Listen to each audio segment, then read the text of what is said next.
Kami sambut teman-teman yang seakidah dengan kami dengan salam alehem, Besem Hamasya, dan bagi yang belum seakidah dengan kami ucapkan ahlan wasalan, salam sejahtera bagi semua saudara-saudari dimanapun Anda berada, damai dan sukacita oleh Roh Kudus senantiasa menyertai dan memenuhi batin saudara-saudara semua.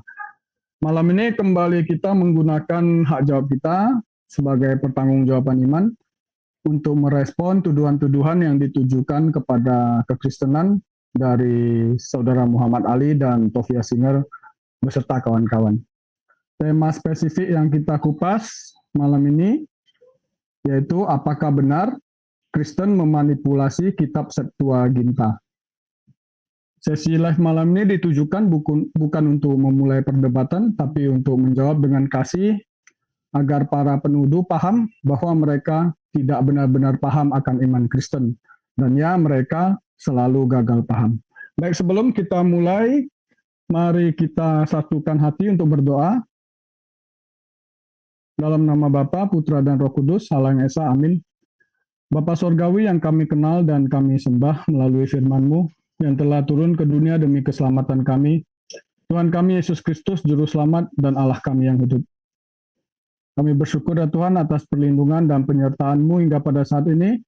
Terima kasih ya Tuhan, karena kami bisa berkumpul kembali malam ini untuk belajar bersama Pak Jimmy Jeffrey dan Pak Gracia Pelo. Ya Tuhan, Kau berkati Pak Jimmy dan Pak Gracia dengan hikmat-Mu dan Roh-Mu yang kudus mengurapi beliau. Dan juga kami memohon belas kasihan-Mu bagi kami semua yang mendengarkan. Engkau berikan kami kerendahan hati untuk tetap belajar. Kiranya Roh Kudus menolong kami dalam segala kelemahan kami. Kami juga berdoa bagi saudara-saudari yang masih berseberangan akidah dengan kami. Ya Tuhan, kasihanilah. Kiranya Engkau mengampuni, kiranya Allah Tritunggal Maha Kudus menginsafkan dan menyadarkan. Karena Engkau Allah kami yang mengasihi semua umat manusia, kiranya kasih karunia dan keselamatan-Mu juga menuntun hidup mereka untuk mengenal Engkau. Terima kasih ya Tuhan. Engkau berkati setiap perlengkapan dan peralatan yang kami gunakan agar dapat bisa digunakan dengan baik. Dalam nama Tuhan Yesus Kristus Allah sesembahan kami mulai sesi malam ini, Immanuel. Amin. Silakan Pak Gracia duluan nih Pak.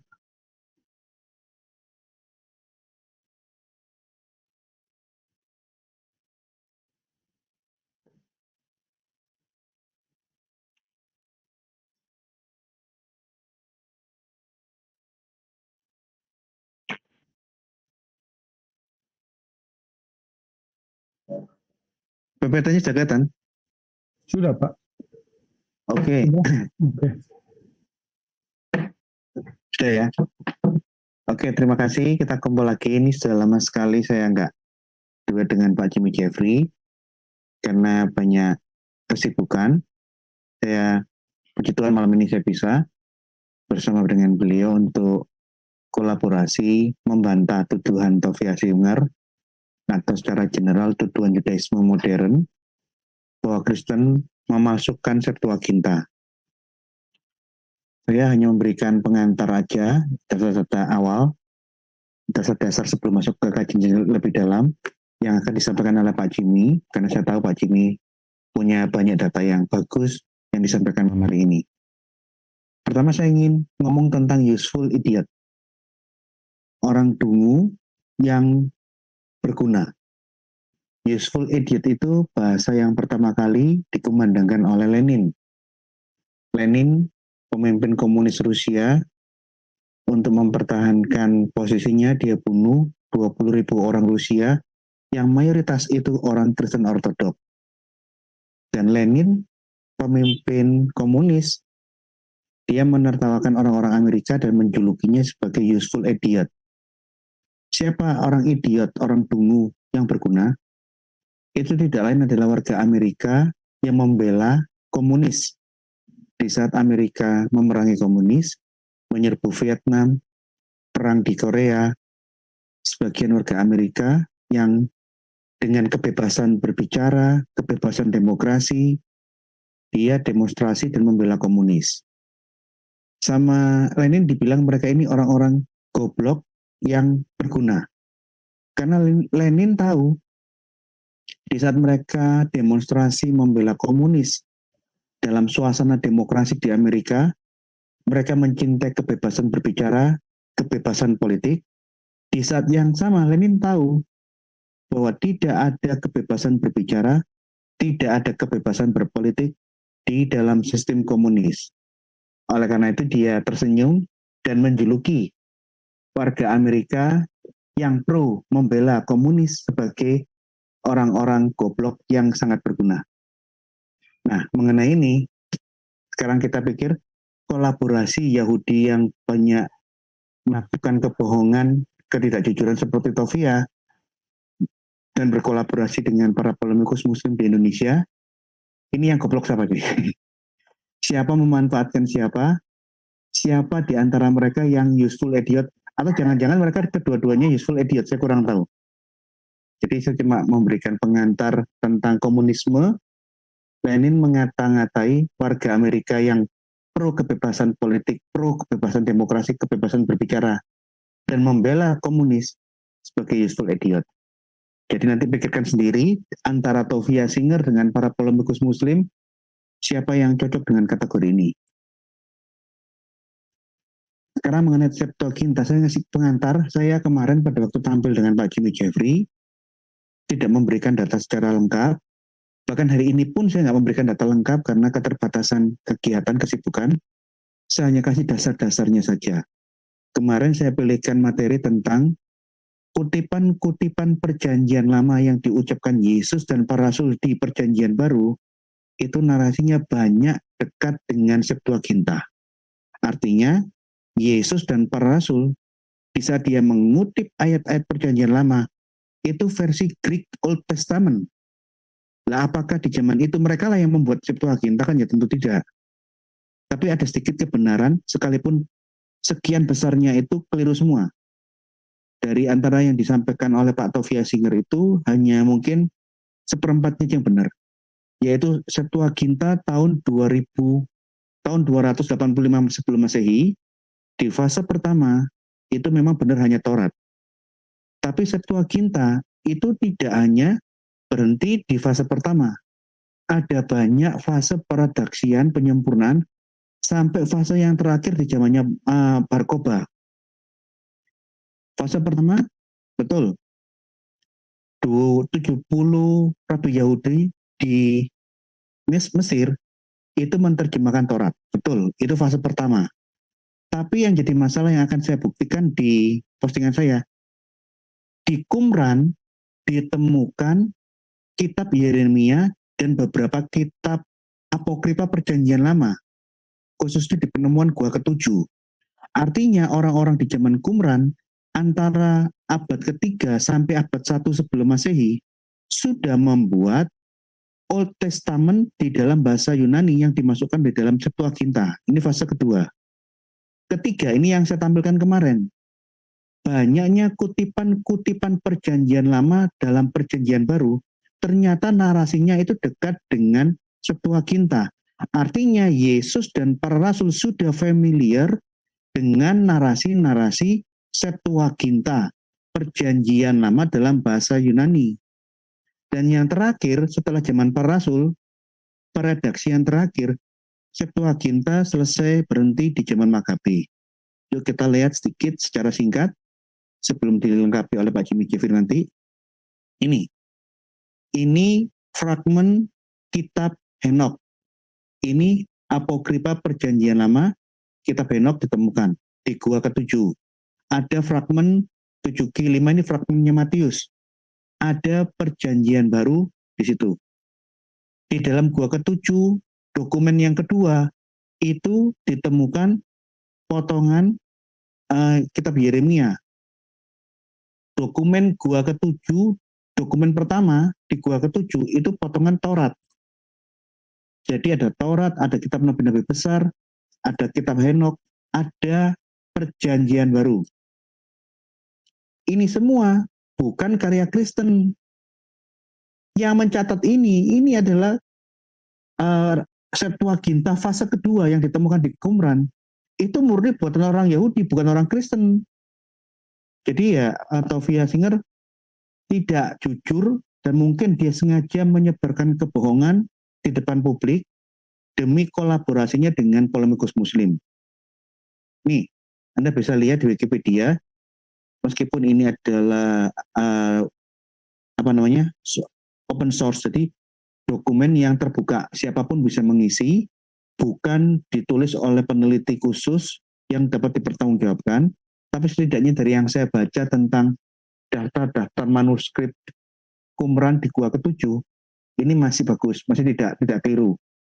Di dalam Wikipedia, data-data manuskrip yang ditemukan di Gua Ketujuh, itu banyak perjanjian lama. Kitab Yeremia, Taurat, kitab-kitab apokrif dalam bahasa Yunani Septuaginta. Ini datanya. Meskipun data yang lebih lengkap ada di rak saya, tapi saya belum sempat memfoto dan membuatkan PPT-nya. Ini hanya sekedar informasi awal aja. Kajian lengkapnya ada di rak saya. Yang belum sempat saya buatkan PPT-nya. Kemudian, yang kemarin saya tampilkan, sudah dibuktikan oleh peneliti Kristen bahwa kutipan-kutipan perjanjian lama dalam perjanjian baru itu ternyata narasi bebas yang lebih dekat narasinya dengan narasi Septuaginta, perjanjian lama bahasa Yunani, dan bukan tidak dekat dengan narasinya Masoretic Text. Pertanyaannya, jikalau Yesus dan para rasul mengutip ayat-ayat perjanjian lama dalam narasi yang dekat, yang mirip dengan Septuaginta, apakah Septuaginta buatannya Yesus dan para rasul? Nggak mungkin. Jadi, di saat Prof. Dia mengatakan Septuaginta itu buatannya Paulus, buatannya Origenes, itu ngawur Pol. Dia asal bicara tanpa punya data aspun. Mungkin hanya untuk menyenangkan Muslim, dia tampil dengan mengorbankan kualitas akademisnya, sehingga dia masuk di dalam permainan gaya kampungannya polemikus. Pertanyaannya, sekian banyak ayat-ayat perjanjian lama yang dikutip oleh Yesus dan para rasul, yang narasinya dekat dan mirip dengan Septuaginta, dia dapat dari mana?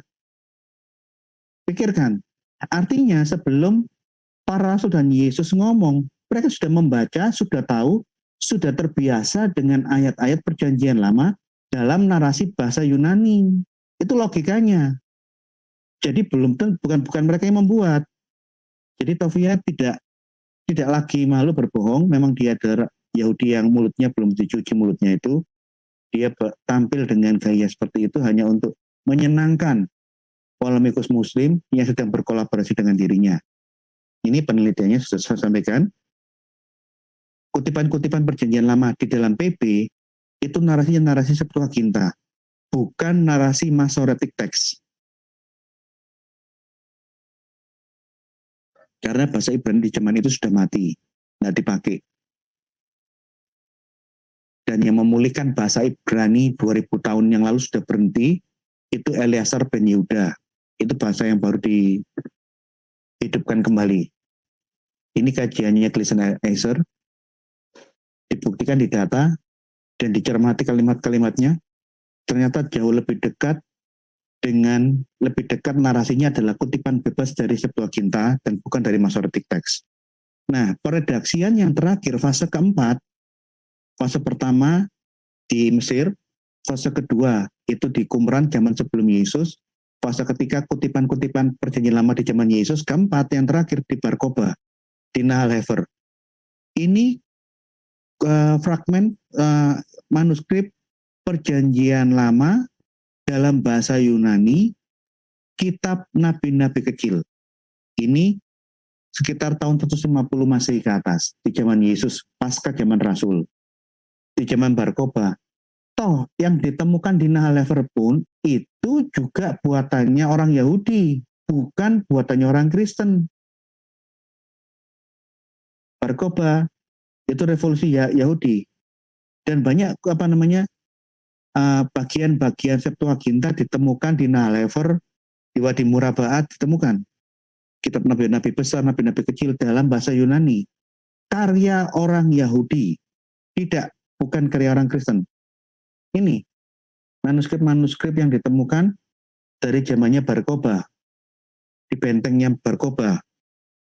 Jadi, secara singkat, di dalam presentasi saya yang hanya pengantar ini, yang nanti saya harapkan disempurnakan oleh Pak Jimmy Jeffrey, semua apa yang ditulis di dalam Septuaginta karya Yahudi, baik mulai perredaksian yang pertama, yang kedua, ketiga, atau fase yang terakhir, semua karya Yahudi. Yang pertama Torah karya Yahudi, di Gua Qumran karya Yahudi, kutipan-kutipan Yesus dan para rasul tentang perjanjian lama, itu diambil dari kitab yang sudah ada sebelumnya, yang mereka sudah dengar.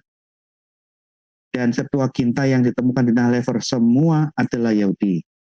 Jadi, kalau mengenai ini, saya dapat pastikan Tovia Singer itu bukan useful idiot, khusus untuk pembuktian ini, dia absolutely idiot. Dia benar-benar tidak berpengertian, ngomong asal mangap. Tapi mengenai kolaborasi Yahudi yang diwakili oleh Tovia Singer dengan polemikus Muslim, sehingga ada hubungan yang mesra antara Yahudi yang penuh dengan kebohongan, bergandengan tangan dengan polemikus Muslim, untuk menyerang kekristenan dengan semua omong kosongnya. Ini bisa dikategorikan useful idiot, hanya tinggal kita pilih yang useful idiotnya yang mana ini sekarang. Yang Yahudinya atau yang Muslimnya, saya kurang tahu, silakan Anda pikirkan sendiri. Ya, demikian ini pengantar saya tentang Septuaginta. Silakan diteruskan oleh Pak Jimmy Jeffrey.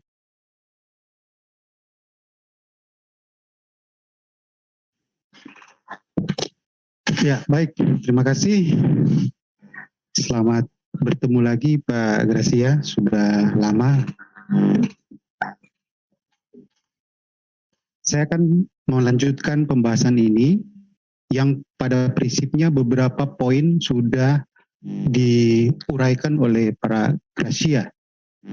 Dan dalam presentasi ini kita melihat posisi dari pihak Yudaisme.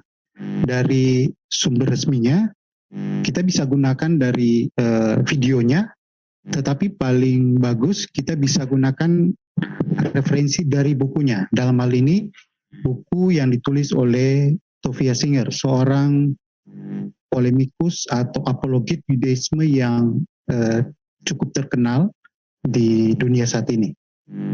Oke, saya sudah siapkan PowerPoint-nya.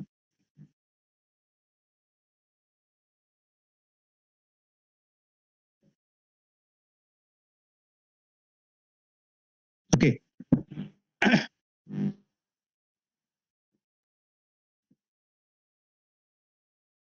Nah, mari kita lihat dulu summary tuduhan Yudaisme berkaitan dengan Septuaginta atau LXX. Sebelum poin-poin ini, sekedar pengantar saja, Septuaginta yang kemudian juga diberi kode LXX, itu dalam surat Aristies, menuliskan tentang keinginan dari Raja Ptolemeus yang ingin melengkapi perpustakaan di Alexandria, menambah koleksi seperti itu, dan juga memang keinginan dari orang-orang Yahudi yang diaspora, terutama di Alexandria, inginnya ada terjemahan dari Torah yang awalnya, originalnya itu berbasis bahasa Ibrani, Hebrew. Lalu dikirimlah tua-tua Yahudi, ahli-ahli Taurat dari Yerusalem untuk ke Alexandria menerjemahkan Torah tanah dari Ibrani ke Yunani oleh sekitar 72. Nah, tetapi kemudian dalam penyebutannya disebut LXX. LXX itu angka sistem Romawi 70. Jadi ada pembulatan. Makanya ada yang memberi angka 72 atau 70 rabi-rabi yang menerjemahkan. Dan itu terjadi pada sekitar abad-abad ketiga sampai ke-2 sebelum Masehi. Nah, ini sebagai pengantar awal. Nah, kita masuk ke poin-poin tuduhan Yudisme. Nah, poin pertama, tuduhan Yudaisme terhadap kekristenan yang dianggap telah memanipulasi, bahkan memalsukan Septuaginta, sebenarnya itu dilatar belakangi pada semacam kebanggaan atas superioritas bahasa Ibrani sebagai bahasa suci dibanding bahasa-bahasa lain. Nah, ini sebenarnya mirip dengan bahasa Arab yang terutama oleh saudara-saudara Muslim menganggap sangat istimewa, bahwa itu adalah bahasa yang suci ya dibanding bahasa-bahasa lain. Nah, kalau dari perspektif orang Yahudi, bahasa Ibrani itulah disebut bahasa suci. Nah, walaupun sebenarnya itu tidak semua, karena kita akan buktikan ternyata rabi-rabi yang lain punya perspektif yang berbeda, yang tidak sekaku rabi-rabi yang sangat ultra konservatif itu. Kemudian, tuduhan utama dari pihak Yudaisme, terutama yang dilontarkan oleh Rabbi Tove Singer, Septuaginta itu hanya diterjemahkan atas 5 kitab Musa atau Pentateuch. Sedangkan kitab para nabi dan Mazmur itu bukan diterjemahkan oleh orang Yahudi, tetapi itu adalah produk terjemahan dari orang-orang Kristen, terutama di abad-abad kedua, keempat, misalnya Irenaeus, yang menambahkan itu. Nah, ini poin dari Rabbi Tove Singer. Nah, ini dikaitkan juga dengan case study Yesaya 7 ayat 14 tentang seorang perempuan muda yang kemudian dalam Septuaginta itu diterjemahkan sebagai seorang perawan. Jadi dari kata alma, young man, perempuan muda, lalu di Septuaginta dirubah menjadi seorang perawan.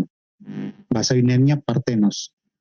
Nah, ini salah satu contoh yang diangkat bahwa Septuaginta itu sudah dipalsukan atau sudah tidak asli, terutama kitab para nabi dan Mazmur. Supaya kita tidak salah berasumsi, kita langsung saja merujuk pada tulisan dari Rabbi Tove Singer. Ini buku yang jadi pegangan pihak Yudaisme, Let's Get Biblical, yang tulisannya sifatnya mengkanter poin-poin kekristenan. Nah, sebagai penyeimbang terhadap buku ini, kita bisa membaca buku dari tulisan Michael Brown. Itu ada 5 seri bukunya, Answering the Jews' Objection, yang membahas di beberapa topik, penekanan pada teologikanya, pada historisnya, pada teks-teksnya, pada perjanjian baru, bahkan pada praktek-praktek Yahudi. Jadi itu ada 5 seri. Sangat disarankan bagi mereka yang mau atau terinteres dengan masalah Yudaisme, terutama menjawab counter missionary itu, silakan membaca buku Michael Brown. Oke. Nah, di sini kita lihat tulisan Tove Singer. Dalam bukunya itu, di halaman 49, dia katakan gini, original Septuagint was the Greek translation of only the Torah. Jadi hanya 5 kitab Musa. Sehingga kitab-kitab lainnya termasuk Yesaya. Therefore, the book of Isaiah was not even part of the Septuagint. Jadi tidak termasuk kitab Yesaya yang diterjemahkan oleh orang Yahudi ratusan tahun, ribuan tahun yang lalu, tetapi oleh orang-orang Kristen. Nah, ini poinnya, dan Pak Gratia sudah memberi poin bantahan tentang hal ini. Nah kemudian di halaman berikutnya, di halaman 52 dia katakan, Septuagint in our hands is not a Jewish document, but rather a Christian recension. Jadi ini sebenarnya produk kekristenan. Maka tuduhannya, kekristenan dianggap sudah memalsukan atau sebagai kitab palsu terhadap Torah atau tanah. Nah ini poinnya sama. Nah dia mengkritik pada kutipan Matius. Jadi ini satu bab tersendiri dia membahas hal ini. Yang dia persoalkan itu perubahan dari kata yang dia nyatakan bermakna perempuan muda itu menjadi seorang perawan. Dari Alma, bahasa Ibrani, itu menjadi Parthenos dalam bahasa Yunani. Nah poinnya, kalau memang yang dimaksudkan itu adalah perawan, maka lebih tepat sebenarnya teks Hebrunya itu bukan Alma, tapi Betula. Nah ini kita akan bahas sedikit nanti di ujung, dan mungkin perlu pembahasan lebih detail topik ini, karena kita juga perlu mengkaji aspek historisnya tentang ini dan punya kaitan dalam konteks dekatnya terhadap Yesaya 9 ayat 56 yang berbicara tentang nubuatan Mesias yang ilahi, divine Messiah. Jadi ada kaitannya, sehingga memang perlu pembahasan khusus untuk membedah topik itu. Oke, pada malam hari ini kita akan fokus dulu pada konteks sejarahnya, jadi tidak masuk pada case study yang lebih detail.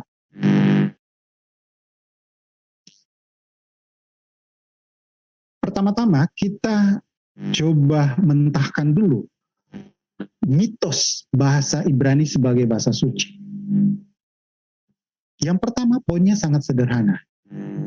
Dalam kitab Esra maupun Daniel itu jelas ada teks-teks Aramik. Sehingga klaim menyatakan bahwa Ibrani adalah bahasa suci itu dengan sendirinya mentah. Kenapa? Karena di dalam kitab suci, dalam tanah, itu justru terdapat Aramik. Oke, jadi ini poin yang pertama.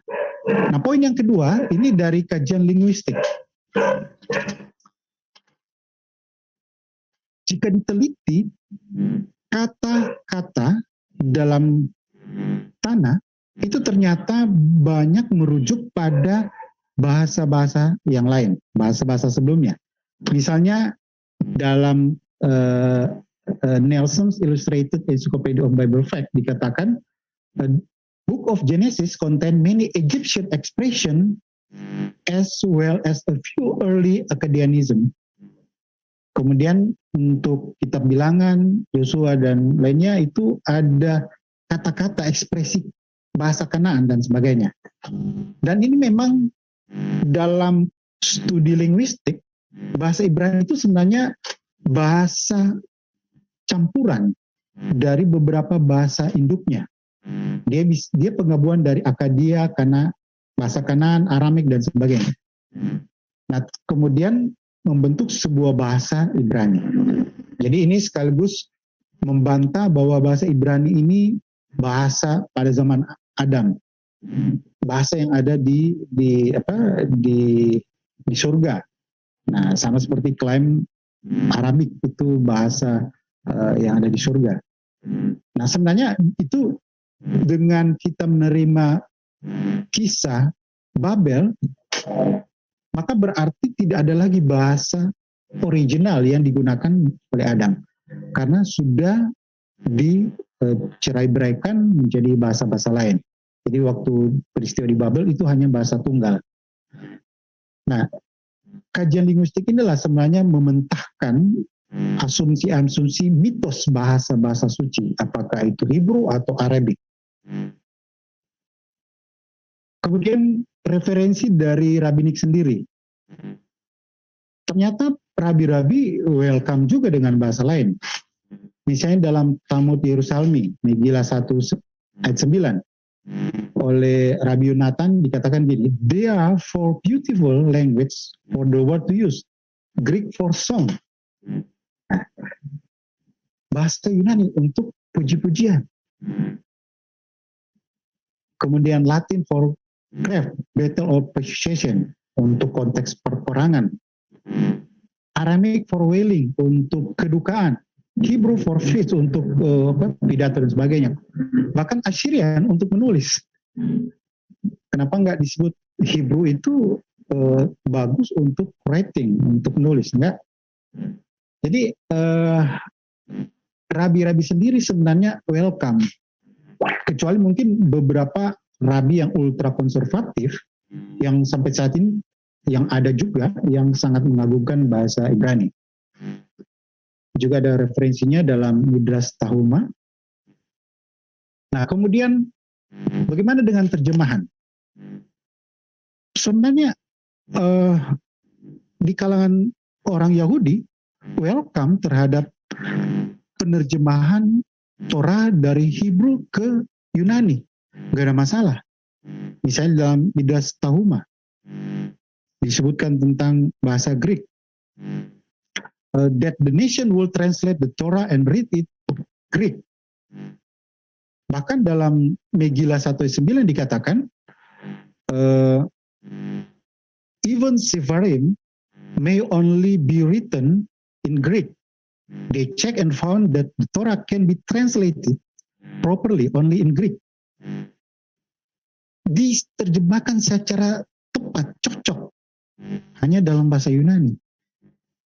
Jadi sebenarnya tidak ada kekakuan atau sakralitas terhadap bahasa Ibrani. Hanya saja apologet Yudaisme saat ini termasuk polemikus Muslim yang mencoba mengangkat keunggulan sebuah bahasa, apakah Hebrew atau Arabic.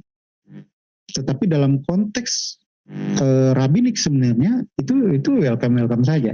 Jadi tidak ada persoalan diterjemahkan ke dalam bahasa Yunani.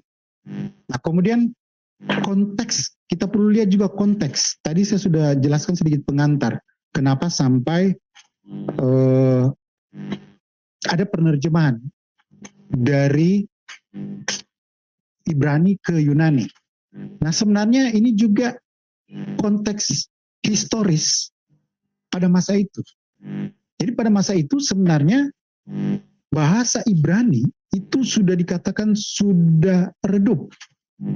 Ya, kalau menggunakan dia bahasa mati, mungkin dalam konteks pergaulan sehari-hari. Tetapi di konteks kalangan imam, rabi, masih digunakan. Tetapi dalam konteks pergaulan, yaitu bisa dikatakan bahasa mati dalam tanda kutip. Artinya sangat minim penggunaannya. Itu terutama sejak orang-orang Yahudi pulang dari pembuangan. Mereka pulang dari Babel, dan Babel itu adalah basis dari bahasa Aramik. Sehingga pengaruh Aramik sangat kuat, terutama orang Yahudi di pembuangan. Jadi mereka pulang, hampir dikatakan banyak yang sudah lupa terhadap bahasa Ibrani. Jadi ini konteksnya. Kemudian sejak Alexander, the Great Alexander, menguasai daerah Timur Tengah, daerah Laut Tengah, maka kebudayaan yang tadinya bergeser dari Aramik yang menguasai Babel, kemudian Persia, lalu kemudian berganti pada hegemoni dari Yunani, yang kemudian dikenal dengan Helenisasi. Dan pengaruh bahasa Yunani itu sangat kuat. Salah satu raja Romawi itu yang terpecah, yang bagian selatan, Ptolemy, dia sangat mengangkat budaya Yunani, termasuk menulis buku-buku dalam bahasa Yunani. Dan kita tahu dari catatan sejarah, perpustakaan terbesar di dunia pada masa itu perpustakaan yang ada di Alexandria. Walaupun akhirnya dihancurkan oleh beberapa peristiwa, tetapi pada masa itu tingkat kebudayaan sangat tinggi. Dan kebetulan orang Yahudi eksis di Alexandria. Kita tahu salah satu filsuf Yahudi yang terkenal, Philo. Dia berasal dari Alexandria. Nah, sehingga kebutuhan-kebutuhan itulah dilakukan penerjemahan.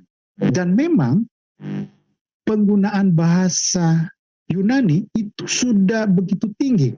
Jadi kalau Aramik itu lebih banyak di bahasa pergaulan di daerah wilayah Israel, terutama di bagian Galilea. Jadi Aramik itu kuat sekali.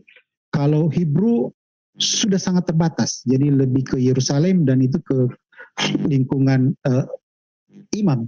Tetapi bahasa pergaulan internasional saat itu adalah bahasa Yunani. Termasuk orang-orang Yahudi yang ada di Alexandria itu berbahasa Yunani. Sehingga mereka juga butuh untuk membaca Torah dalam bahasa Yunani. Dan ini sebenarnya prinsipnya sama juga dengan adanya Tarkum. Tarkum Aramik itu terjemahan atau tepatnya parafrase dari Torah tanah ke bahasa Aramik.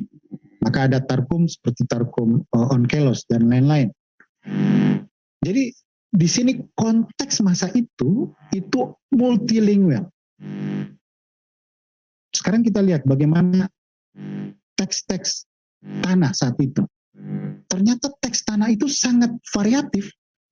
Ada Septuaginta, kemudian ada Tarkum, dan ada Masoret teks. Lebih tepat sebenarnya Pramasoret atau Protomasoret, karena teks istilah Masoret teks itu sebenarnya belum eksis. Karena nanti dia ditambahkan vokal oleh kaum Masora itu nanti sekitar abad-abad 8, 9, 10. Jadi pada masa abad-abad awal nggak ada istilah Masoret teks, tetapi lebih ke Pramasoret atau Protomasoret yang dalam bahasa Hebrew.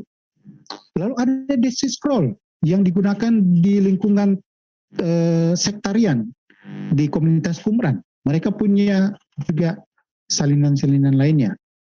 Dan yang menarik, Samaritan Pentateuch yang justru dalam beberapa pendapat skolar bahkan lebih tua Samaritan Pentateuch. Cuma Samaritan Pentateuch memang hanya berisi 5 kitab Musa. Mereka berproblema atau punya polemik dengan orang Yahudi yang dalam kali ini kerajaan selatan, dan itu juga masalah-masalah kitab-kitab lainnya. Jadi mereka hanya menerima 5 kitab Musa. Samaritan, makanya diterjemahkan dalam Samaritan Pentateuch. Jadi pada masa itu tidak ada semacam kanonisasi yang eksak harus gunakan teks ini, tidak ada. Tidak ada seperti upaya teks, misalnya teks Quran pada zaman Utsman. Teks ini yang resmi, yang official, yang Musab Ibnu Mas'ud dan sebagainya itu harus dimusnahkan. Enggak ada. Jadi welcome saja. Termasuk Yesus. Yesus banyak merujuk pada teks-teks Septuaginta, walaupun dia juga dalam beberapa catatan beberapa teks juga merujuk ke beberapa teks-teks yang non Septuaginta, walaupun memang banyak majoritinya ke yang sifatnya Septuaginta. Tulisan-tulisan Injil kanonik banyak merujuk ke Septuaginta, termasuk tulisan Paulus, tetapi ada juga yang Protomasoret. Jadi sebenarnya tidak ada kekakuan harus absolut Septuaginta apa semua. Tidak. Tetapi dari sisi popularitas memang Septuaginta saat itu yang populer dibanding Hebrew atau Protomasoret. Oke, nah sekarang kita jawab pertanyaan tadi oleh poin yang diangkat oleh Tovia Singer, yang katanya hanya 5 kitab Musa dan kitab-kitab lainnya itu nanti produk kekristenan. Nah tadi sudah dibantah oleh Pak Gratia. Pak Gratia juga menyebut adanya fase. Fase pertama 5 kitab Musa, lalu fase berikutnya kitab-kitab lainnya. Dan dari data yang ada membuktikan bahwa sebenarnya kitab-kitab para nabi dan lainnya itu sudah eksis sebelum kekristenan. Jadi ini tuduhan yang tidak punya dasar historis, yang mengatakan kitab para nabi termasuk Yesaya itu nanti ditambahkan di Septuaginta oleh Bapak Gereja, misalnya Irenaeus. Nah, ini beberapa tulisan penulis kuno yang mengutip hal ini. Demetrius, Apuleius, Artapanus, termasuk Josephus dan Philo yang merujuk pada teks-teks LSX, dan mereka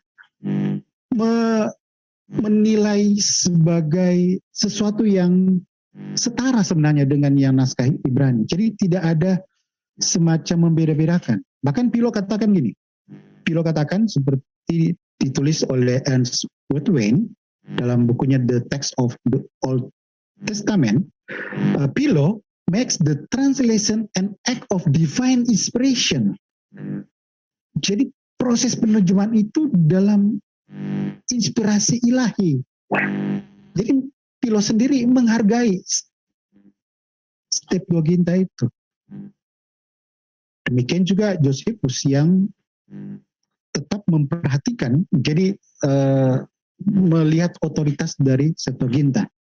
Nah, beda dengan Tovia Singer saat ini yang meremehkan, yang menganggap itu sesuatu yang rendah derajatnya dibanding teks-teks Ibrani.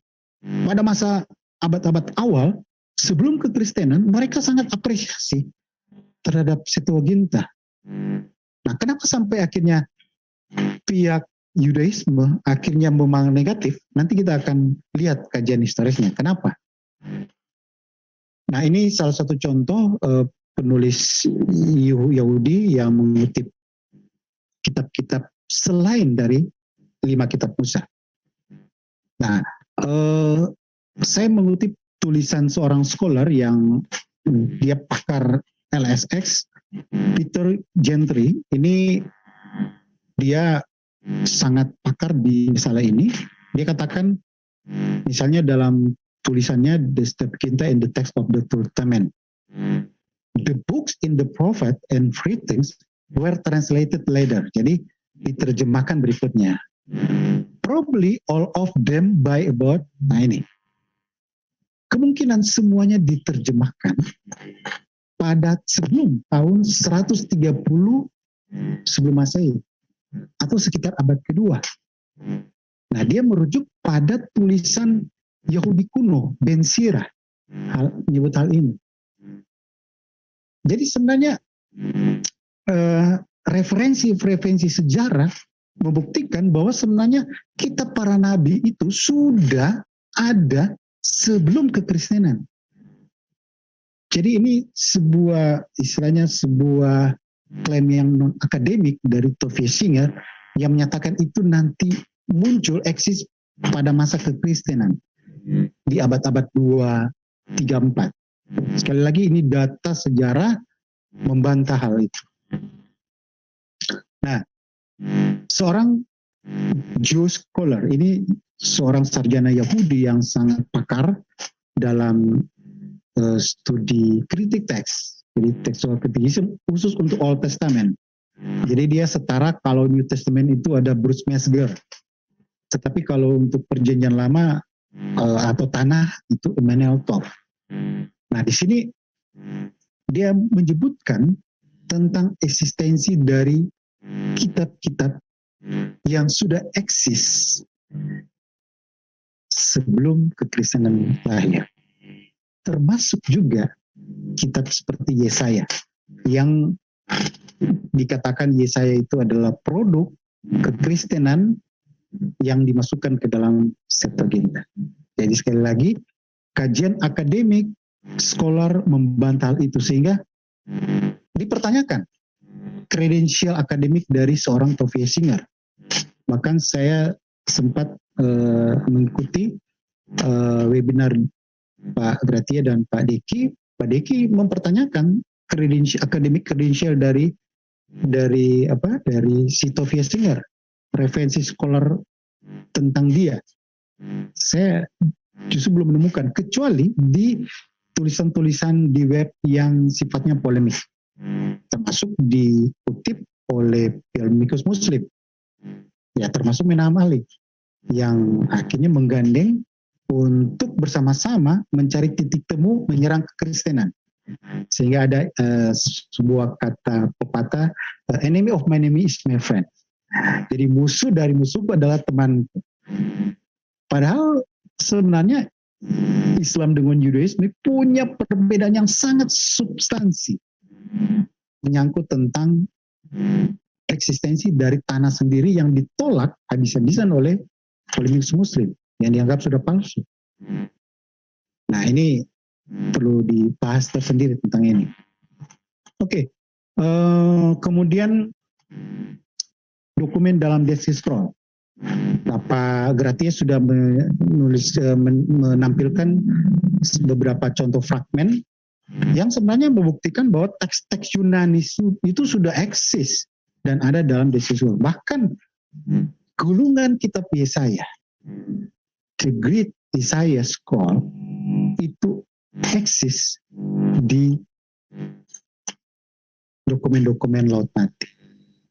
Jadi sekali lagi ini kajian akademik dari para scholar membantah poin-poin dari Tovia Singer. Saya mengutip tulisan Peter Friend and James van der Kamp, The Dead Sea Scroll after 50 years. Dikatakan begini, but there can be no doubt, tidak ada keraguan, that in the Minor Prophet Scroll we have conclusive evidence of Jews Septuagintal revision of the pre-Christian era. Ya, sekali pre-Christian era, sebelum kekristenan eksis. Terakhir untuk studi kasus kita, dan ini nanti kita akan bahas dalam webinar tersendiri tentang Yesaya 7 ayat 14. Ini saya mengambil perbandingan terjemahan Inggrisnya, kemudian Septuaginta dan dari teks Masoret. Nah, dalam Masoret ini menggunakan kata alma yang beberapa dictionary ini mengartikan sebagai perempuan muda. Walaupun sebenarnya kalau dikaji lebih detail lagi etimologinya dan kajian-kajian linguistiknya, itu membuka ruang bahwa alma itu tidak eksklusif perempuan muda, tetapi bisa membuka ruang, ada rentang sematiknya, itu juga mencangkup include di dalamnya, termasuk virgin. Jadi ini dibuka ruang seperti itu. Nah, kalau Tovia Singer mencoba mengatakan bahwa harusnya Betula. Justru Betula justru membuka ruang, tidak eksklusif, hanya merujuk pada virgin. Nah, ini complicated. Kita akan bahas lebih detail hal ini nanti berikutnya. Jadi, dari kajian ini sebenarnya penerjemahan ke Parthenos, ke perempuan, ke virgin, tidak ada masalah sebenarnya.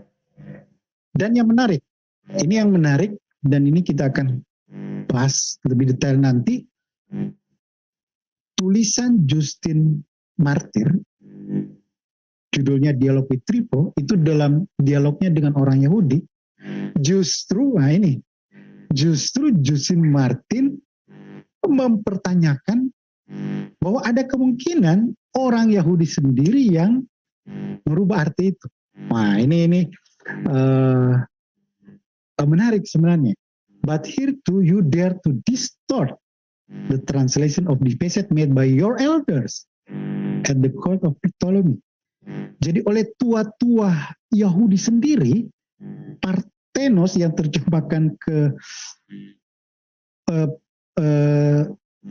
perawat, ini coba oleh Yahudi diganti. Nah, ini young man. Nah, ini menarik sih sebenarnya, karena ada semacam upaya-upaya seperti itu. Jadi tuduhan ini bisa sebaliknya. Dan yang menarik sebagai penutup, saya mengutip tulisan dari Jeremy Sexton dan Henry Smith, ini dalam majalah Bible and Spade, ini majalah arkeologi. Ini sebagai poin kita, konklusi kita.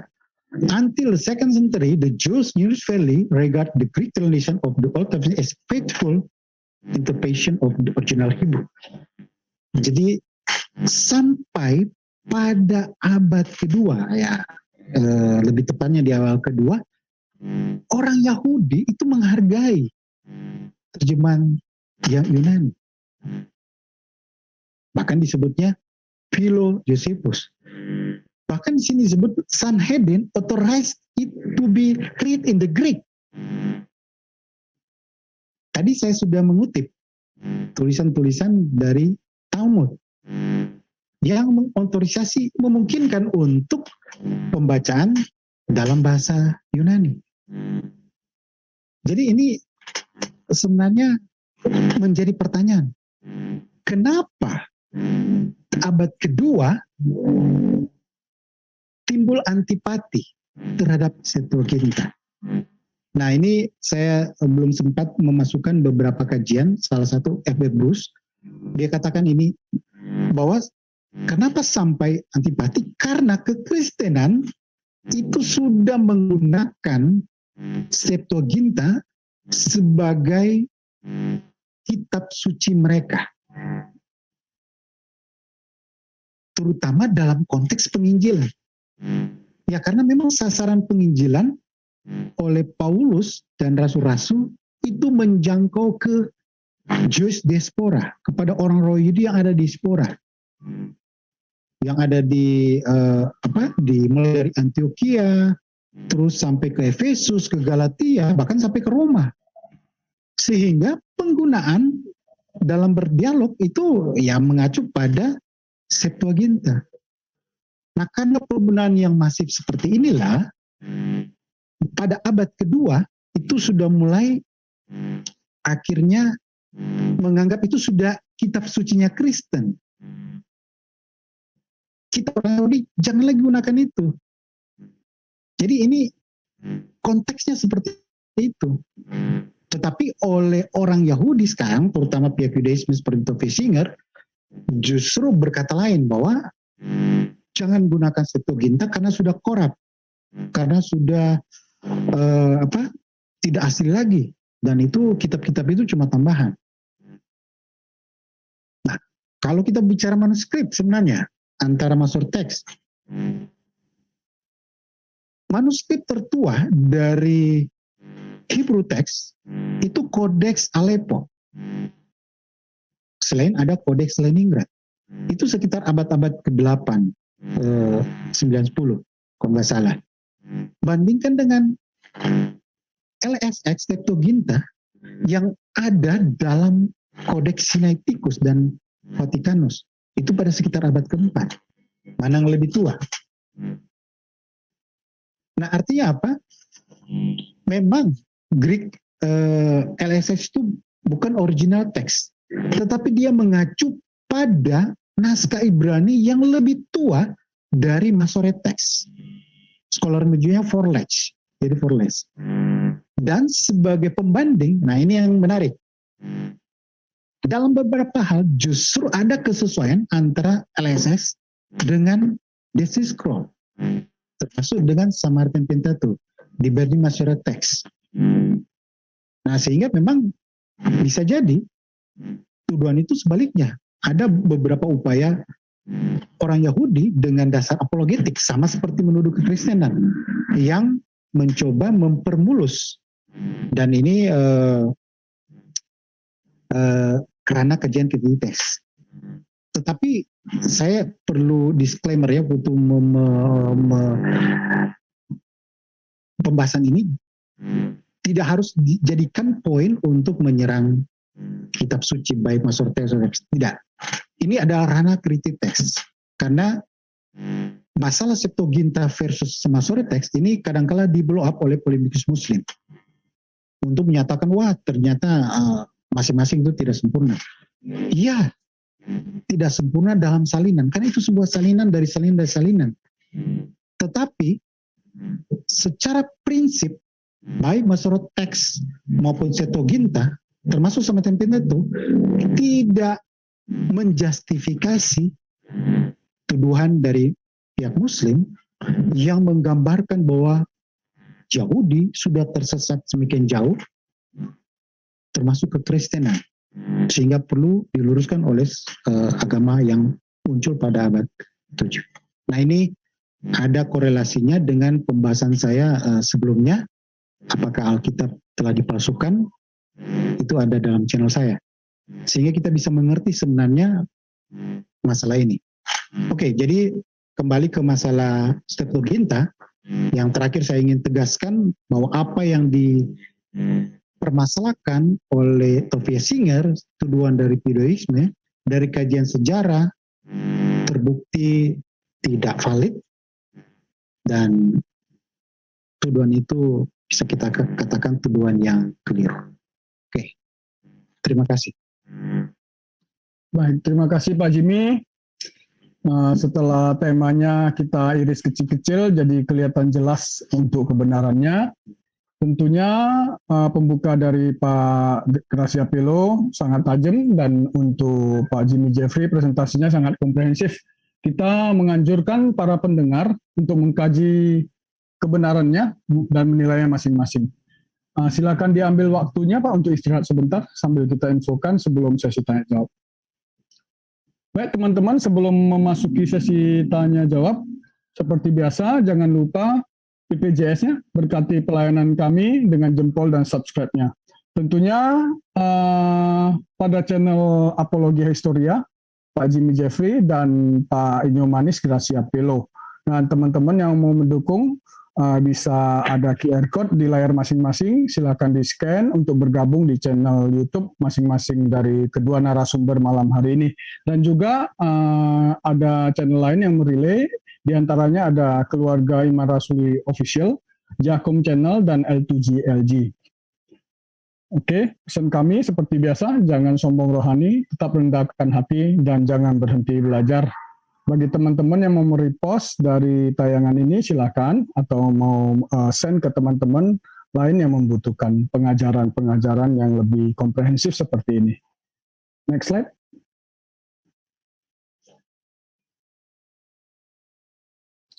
Bagi teman-teman yang mau bergabung dengan kami, Keluarga Iman Rasuli, dan di sini layar masing-masing telah ada jadwal kegiatan dari Keluarga Iman Rasuli, teman-teman bisa screenshot jadi tidak ketinggalan dari pengajaran-pengajaran maupun ibadah-ibadah dari Keluarga Iman Rasuli. Dan bagi teman-teman yang mau bertanya bisa melalui Zoom Sersan Care 24 jam ya. Jadi juga sudah tertera di layar masing-masing. Next slide.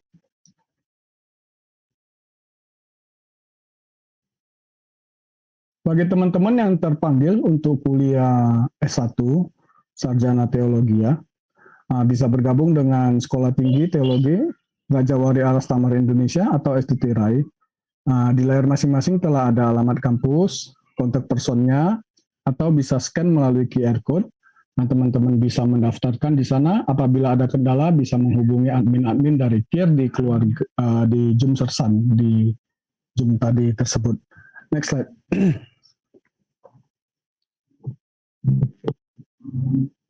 Bagaimana cara bergabung dengan Keluarga Iman Rasuli? Bisa melalui Telegram Klik.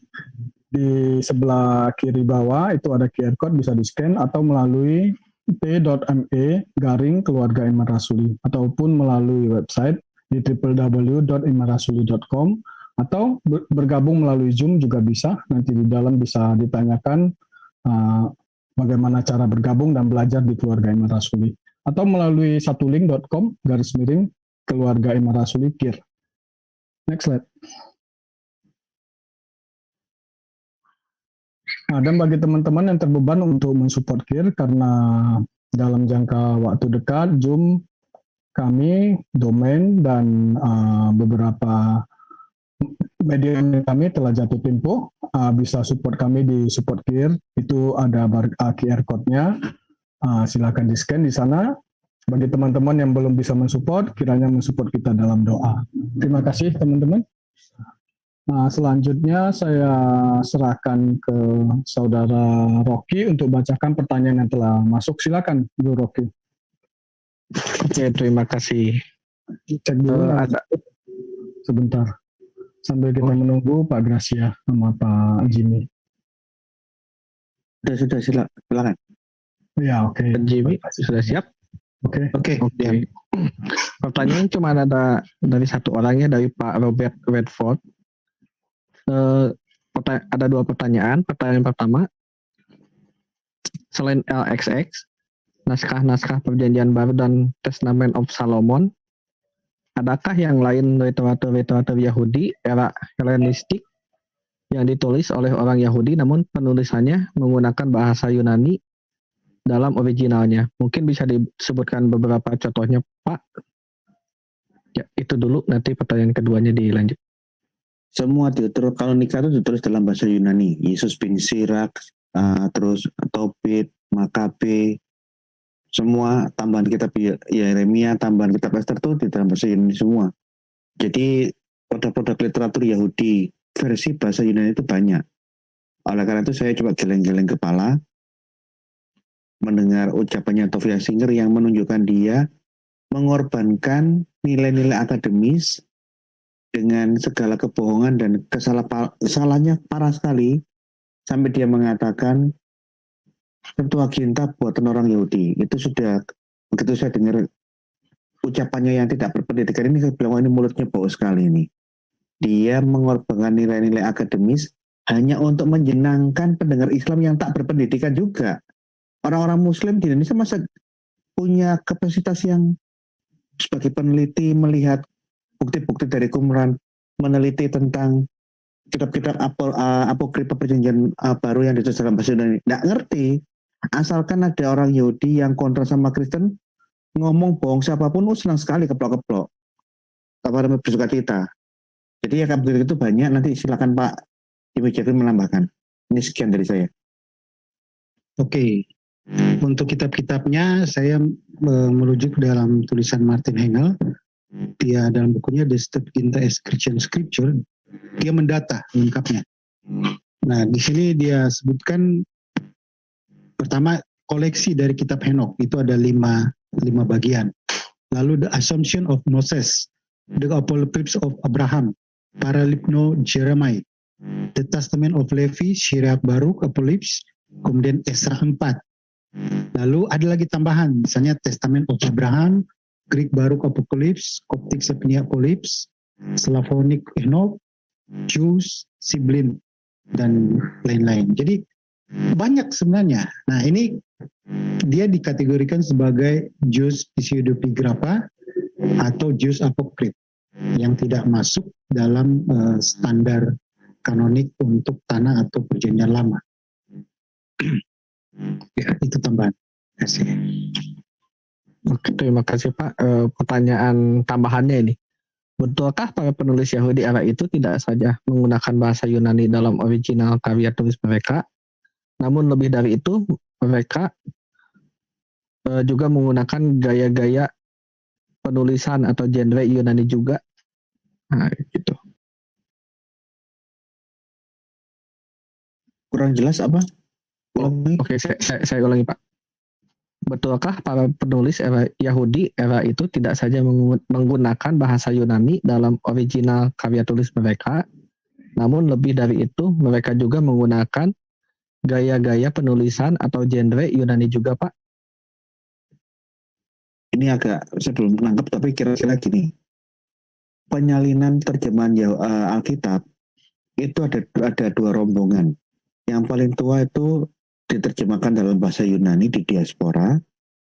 Di Palestina itu diterjemahkan oleh rombongan yang lain oleh rabi-rabi yang berbahasa Aramaik. Jadi ini dua lokus yang berbeda untuk dua kepentingan yang berbeda, latar belakang yang berbeda. Jadi kalau yang di Alexandria itu memang bahasa Yunani, dan Alexandria Mesir waktu itu adalah saingannya Athena. Ingat, Alexandria, kota di Mesir, bagian utara, itu adalah tempat pusatnya Helenisme di Timur Tengah kuno. Saingannya Athena. Jadi, bagaimana mereka menerjemahkan dalam bahasa Yunani, itu mereka sangat fasih banget. Itu adalah Athena keduanya di zaman purba kok. Kedua, mengenai terjemahan dalam bahasa Aramaik, itu tadi sudah disampaikan oleh Pak Jimmy Jeffrey, ada perdebatan antara kelompok Yahudi yang pro bahasa Ibrani, bahkan dia sampai membuat mitos Adam adalah orang yang pertama berbahasa Ibrani. Di surga kita akan berbahasa Ibrani, persis kayak orang Muslim.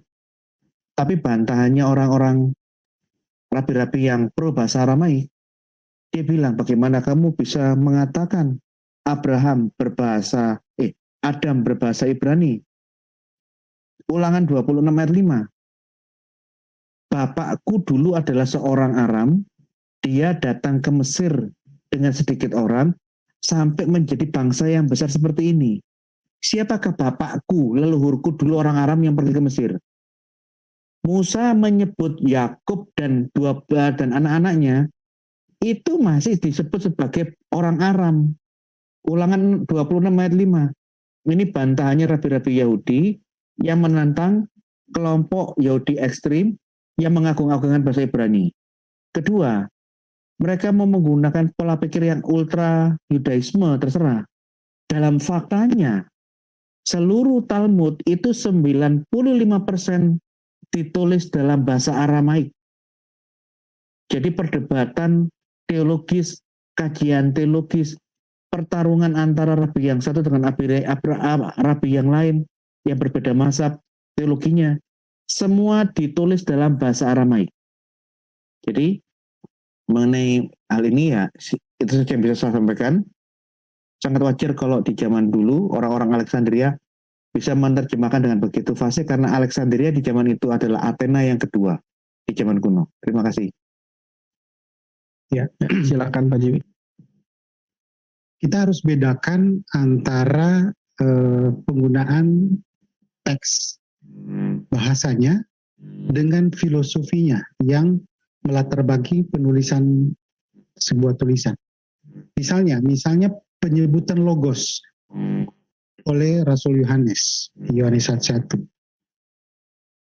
Walaupun teksnya itu Greek, logos itu Yunani, tetapi pemahaman yang dikembangkan bukan dalam pemahaman Helenisme. Jadi beda ya. Tetapi justru berakar pada Yudaisme kuno.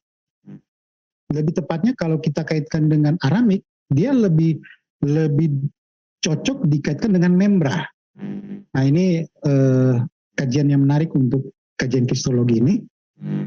Sehingga kita harus hati-hati. Kalaupun penggunaan genre atau teks itu hanya sekedar sebatas aspek fenomena linguistik. Tetapi filosofi yang melatar belakangi itu tidak otomatis ada. Seperti tadi logos. Nah kemudian juga misalnya penggunaan terminologi Son of God, anak Allah. Nah ada Allah, dulunya ini dipahami kekristenan ini terkait dengan paganisme. Karena penyebutan anak Allah dikaitkan dengan budaya Romawi kuno mengenai semi-divine atau manusia setengah ilahi. Yang manusia setengah ilahi itu dalam pengertian Romawi kuno itu manusia hasil dari hubungan seksual antara dewa, misalnya Mahadewa Zeus dengan manusia. Maka lahirlah Hercules. Nah sehingga Hercules dikatakan manusia setengah dewa atau anak dewa, son of God. Tetapi penggunaan sama katanya, tetapi pemahaman yang dikembangkan tidak seperti itu. Dan penemuan Dead Sea Scroll membantah semuanya itu karena justru penggunaan term Son of God, the Most High, ada dalam pengertian dalam naskah Qumran yang pengertiannya berbeda dengan pengertian paganisme, yaitu dalam pengertian Mesias yang ilahi, dan cocok dengan teks dalam Daniel 7 ayat 13-14, seorang anak manusia yang menghadap sang lanjut usia, dan anak manusia ini dikatakan memiliki kekuasaan, cocok dengan naskah dalam Dead Sea Scroll kalau nggak salah di 4Q 24 kalau nggak salah ya, cocok. Sehingga dengan kata lain, istilah misalnya Son of God, walaupun teksnya menggunakan Greek, tetapi filosofi yang dibangun dari teks itu berakar pada Yudaisme kuno, berakar pada tanah, bukan pada konteks paganisme yang keliru diangkat oleh liberal scholar, bahkan polemikus muslim yang mengangkat poin ini. Oke, jadi seperti itu. Terima kasih. Terima kasih. Oke, terima kasih Pak Gracia, Pak Jimmy. Pertanyaannya tidak ada yang lain. Saya kembalikan ke moderator. Baik, terima kasih teman-teman semua. Terima kasih Pak Gracia, Pak Jimmy. Sebelum kita tutup Pak, atau ada closing statement, atau mungkin pesan-pesan untuk para pendengar kita, silakan Pak Jimmy dulu, Pak Gracia dulu Pak, silakan.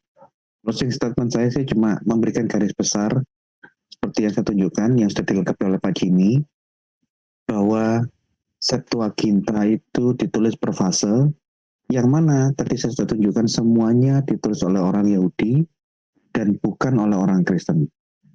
Yesus dan para rasul sudah mengutip banyak narasi-narasi Septuaginta. Penemuan Qumran membuktikan sudah ada Septuaginta ditemukan di gua-gua Qumran yang semua dari zaman sebelum Kristen.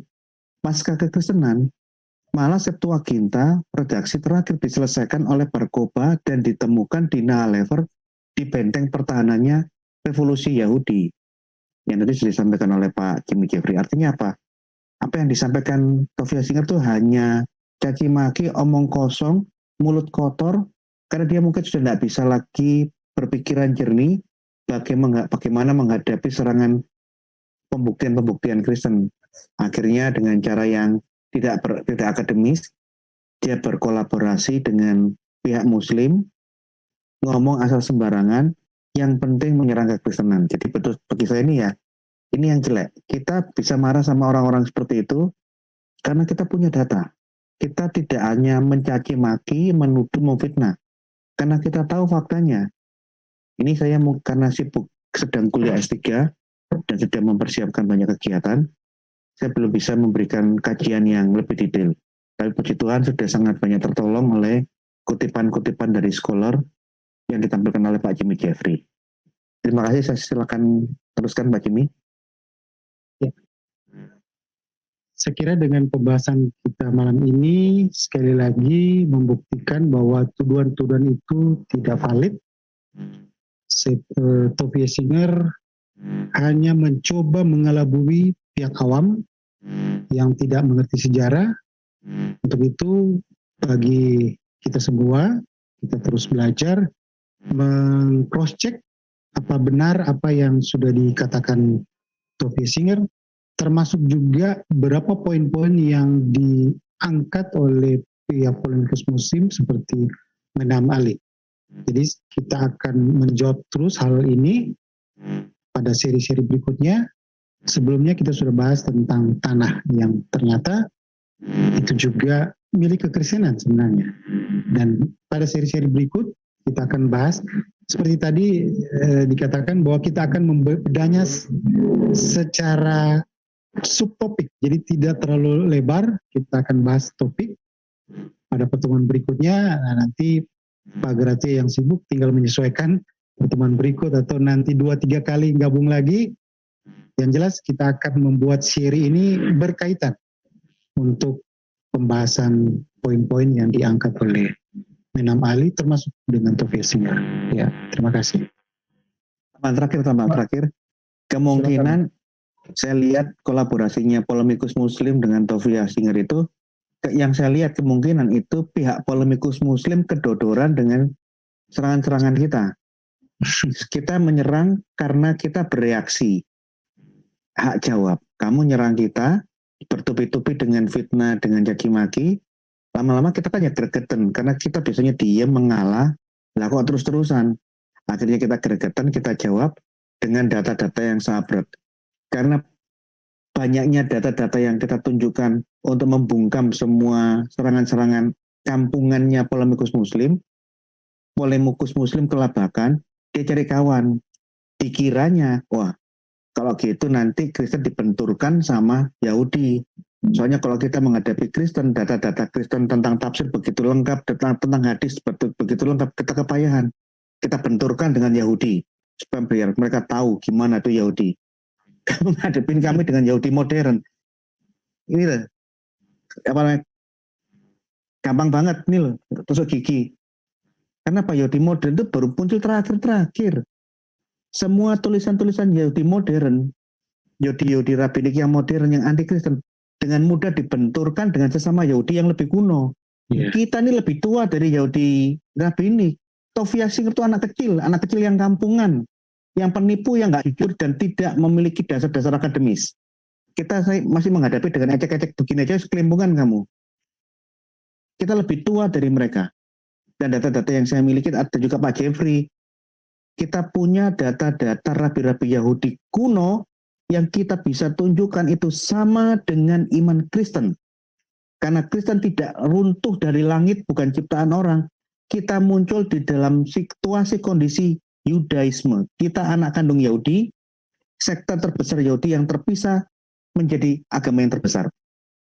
Nah, jadi dengan gayanya analisa saya itu ya, polemikus muslim kepayahan menghadapi kita, dia berusaha membenturkan kita dengan Yahudi.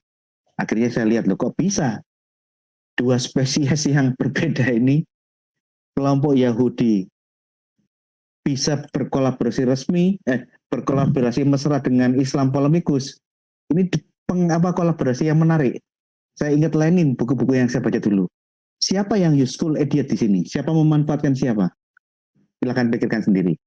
Ini statement saya yang terakhir dari yang terakhir. Terima kasih. Ya, saya tambah dikit lagi. Silakan Pak. Ya. Makin seru gitu. Jadi poin kita dalam menghadapi ini, kita poinnya jelas.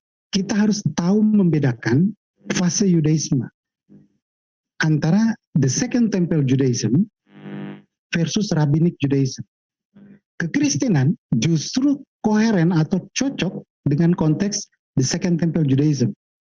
Itu pemahaman Rabi Yahudi sebelum tahun 70, sebelum Bait Allah dihancurkan. Termasuk dokumen seperti Jews Apocrypha, Jews Pseudepigrapha dan sebagainya. Nah, tetapi begitu beranjak ke Rabbinic Judaism, itu sudah mulai ada nada-nada apologetik yang arah-arahnya menyerang kekristenan dalam tulisan-tulisan rabbinik. Dan yang menarik, Ali memainkan poin itu. Contoh seperti masalah Ur-Kasdim. Ini belum sempat kita bahas, nanti satu kali kita akan bahas detail. Dia begitu banggakan masalah poin itu untuk menjadi poin kesamaan Yudaisme dengan Islam. Yang kemudian berbeda dengan kekristenan. Kristennya mana? Yang penafsir Kristen katanya, yang menolak Abraham keluar dari api. Nah, ini kita akan bedah dengan membandingkan dengan data Second Temple Judaism, karena dalam tulisan Pseudepigrapha seperti Apologis of Abraham, The Testament of Abraham, termasuk Philo ada bukunya Migration of Abraham. Itu tidak ada petunjuk tentang Abraham dari api. Tetapi kita pending aja, kita simpan dulu, kita akan bahas. Jadi sebagai tips untuk kita semua, hati-hati melihat data-data Yudaisme, dokumen-dokumennya. Jika merujuk pada Talmud, kita perlu ekstra hati-hati karena nadanya sudah lebih banyak nada apologetik menyerang kekristenan. Kalau mengkaji data yang lebih pure, lihatlah data-data Jews Apocrypha atau Jews Pseudepigrapha dan data-data sebelum ada kekristenan. Ya, itu closing statement. Terima kasih. Baik, terima kasih Pak Jimmy, terima kasih Pak Gracia. Saya rasa teman-teman para pendengar semuanya setuju, baik dari Kristen ataupun dari pihak yang non-Kristen, mungkin mereka setuju. Jadi fitnahan mereka Pak, jadi nanti kita tentukan lagi tema apa yang kita angkat, kita potong satu-satu, kita iris tipis-tipis biar jelas seperti hari ini. Jadi jangan ada dusta di antara kita pada akhirnya. Oke, kita tutup acara malam hari ini. Kita tunggu pengajaran selanjutnya Pak Jimmy, Pak Gracia. Kita tutup dalam doa. Saya undang dengan kasih Saudara Daniel untuk menutupnya dalam doa. Silakan, Saudara. Mari kita berdoa menutup kegiatan malam hari ini. Bapa Surgawi, dalam nama anak-Mu Yesus, Tuhan dan Juru Selamat kami mengucap syukur untuk waktu dan kesempatan yang Tuhan berikan dan juga kesehatan bagi kami sekalian. Kami boleh belajar bersama dengan Pak Gracia maupun dengan Pak Jimmy Jeffrey. Kami berdoa Tuhan untuk kedua hamba-Mu ini yang sudah menyampaikan materi-materi pengajaran yang komprehensif bagi kami. Kiranya berkat-Mu selalu Engkau limpahkan kesehatan, kekuatan, segala kebaikan Tuhan ada bagi mereka bersama dengan keluarga dan setiap yang mereka kerjakan, kiranya Tuhan membuat berhasil. Untuk kami yang hadir juga pada malam hari ini ya Tuhan, berkati kami semua, berikan kami juga pengertian sehingga kami bisa memahami segala sesuatu dengan tepat dan benar. Dan bagi yang akan menyaksikan kegiatan ini nanti melalui channel-channel yang sudah merelay, biar kiranya Tuhan membukakan hati mereka untuk dapat mengerti data-data yang sudah disampaikan, sehingga mereka tercerahkan, karena kami percaya melalui kuasa Roh-Mu, Engkaulah sendiri yang akan membukakan selubung itu bagi mereka. Terima kasih Bapa, inilah doa kami kepada Bapa dalam surga yang kami naikkan di dalam nama Tuhan Yesus Kristus. Haleluya, amin. Thank you. Oke, Terima kasih terima Pak kasih. Gracia, terima kasih Ya, Pak Pak Jimmy. Tuhan berkati.